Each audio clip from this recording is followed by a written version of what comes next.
Hello everyone, welcome back to the channel. This is Quick Opening Solutions, and today we are going to look at the Dutch defense Stonewall variation. Let's get into it.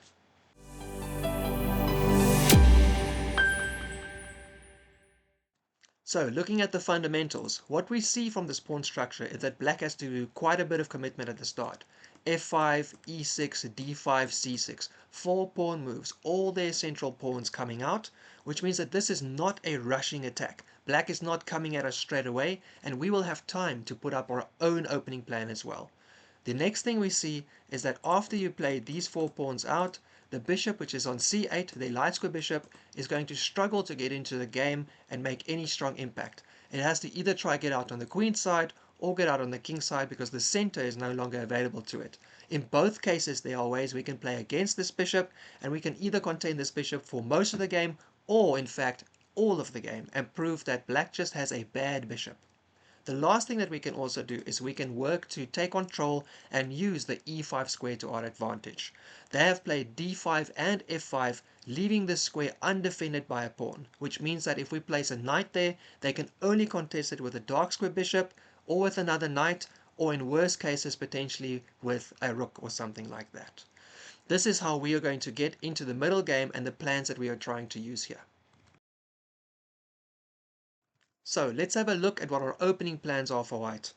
We go d4. Let's say that black starts with e6, trying to invite us into a French. If we go e4, then they go d5 and it's a French.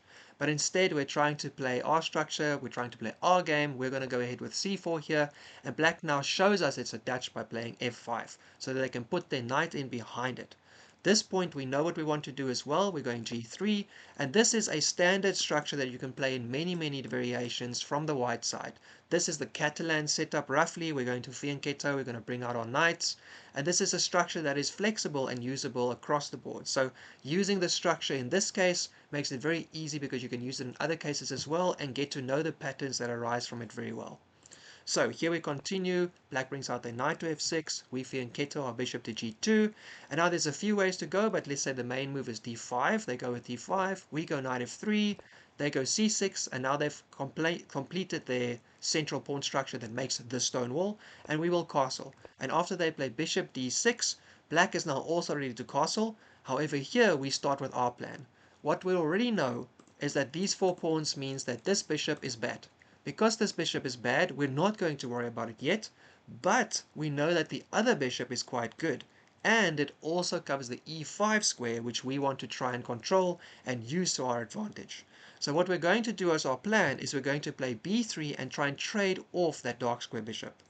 Now, if black doesn't really know exactly what's going on and they consider just castling, they walk straight into what we want because we can play bishop a3, and they have to trade because that bishop is now pinned to the rook. So for instance, they take, now we take back with a knight, and this again helps us because what we want to do is play this knight back and get it to d3, so that both our knights are looking at the e5 square, and we have control over that square, and we can place a knight there, and if it gets taken, we can replace it by another knight, and that is actually what we're going to do in the middle game as well. So for example, knight bed, we bring our knight back to c2, they jump into e4, then we jump to e1, they bring the other knight over, and we go to d3. And this is really the start of our middle game. We have finished development, our queen can come out to c2, and we are ready to take control of this e5 square with a knight. Alright, now we're in the middle game. Now what we're doing? Well, the first thing to note, we already know that this light square bishop is bad, so as they figure out where they want to put it, we can react and restrict either its squares or its ability to move past its pawns. If they have pawns being pushed onto light squares, we're trying to keep them on light squares so that the bishop can't get past. Otherwise, we try and control the squares where it can go. For instance, playing a knight onto e5 controls g6, so that the bishop can't go there, although even if it does, it currently doesn't really do that much. So that's the first thing to note. The second thing is that we have this e5 square to play with, and we're happy to sink a knight straight in there. So if, for instance, black in this position decides, oh, hang on, I don't want them to have a knight there, I've got to contest it, and they play the knight back, we can play a knight onto e5, trade off, and we're still incredibly happy. And here is where the difference in the position comes in. Black has committed all of these pawns forward, and that means there's no longer a pawn to push our knight off of e5. However, we still have f3 if we want to do that. So one of the plans that white can use is to go f3, e4, and break open the ef files. Because in this case, we still have good control of everything. We have a knight that cannot be pushed off of its square anymore, and after we bring our queen up to c2, for instance, we can swing over our last rook and get all our pieces into a kingside attack, and we are controlling where the action of the game happens.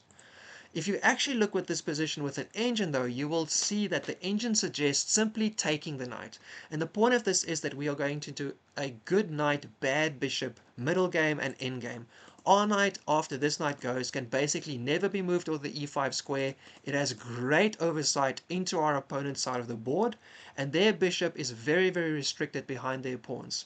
We can close off the position a little bit where we want to. We can control the pawn breaks on our side as well to make sure that their bishop never gets good activity. And when the time is right, if we finally trade it off, we can do so at our advantage. And this is how we can approach the endgame as well. Alright, so a note on move orders. Although we had our example of going d4 and then e6 and after that black played out f5, it is possible to start on move 1 with any of these pawn moves. f5 clearly shows us it's a Dutch, so there's not much there.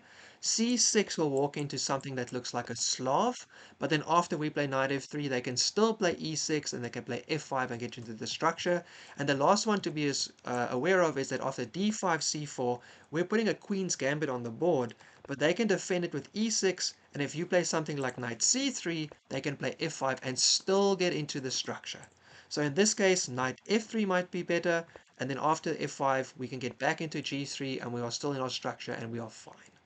If in some cases maybe you miss it and you play knight c3, it is still possible to execute our plan either by supporting the bishop with our queen, or by playing b3 and a4, which we'll look at in a second, or even just bringing the knight back. Because remember, the Stonewall is not an incredibly fast attack, and it is possible for us to spend an extra tempo to make sure we get the advantage that we're hoping for. Alright, so a final note. I've shown you one way that this can go about, where black basically walks into our plan. However, that is surely not going to happen every time. And if you look at a master database, you will see that there is one move that black throws in that isn't a problem, but is something that we should just stay aware of. So after we play our b3 move and we try and get our bishop onto the diagonal to trade, it is possible for black to try and contest this by playing queen e7. So now we cannot play our bishop out because it would be hanging. However, we could still insist on our plan by playing a4, and then both the rook and the knight is defending the bishop, and there's no problem, and black cannot stop us. So if you look at the last master games, for instance from 2024, to take a recent one, here is an example. White actually played a4 to force their plan through. Black played a5. Here comes the bishop. And in this case, there's really no reason for black to let us take and put their queen on d5 or d6. It isn't a square it wants to be on. It could get kicked around by the pawn, for instance. So they tend to take, and we are back into our plan. In my own games, I have had situations where black then castles and says, you know what, I'm not going to help you with this at all. But it's still perfectly fine to take the bishop, and from there we can continue with our plan, either bringing the knight along the same route that we used before, or even trying to use a different route, something like this, where we can play e3, which is a move we might play anywhere in the structure, and then we can still get our knight to d3, and we have no problems, and our opening plan is solid. And that's it. That is how we can go and fight against the Dutch defense Stonewall variation without needing to go through heavy theory, and get in a comfortable position with a clear goal on how we're going to get an advantage and a way to manage the game from middle to end in our advantage. I hope you liked it. Please let me know if you want more videos like this. If you have a specific opening you're curious about, please let me know. I'm also learning as we go along, and this is super fun to do, so I hope that you are learning along with me. See you in the next one. Bye bye.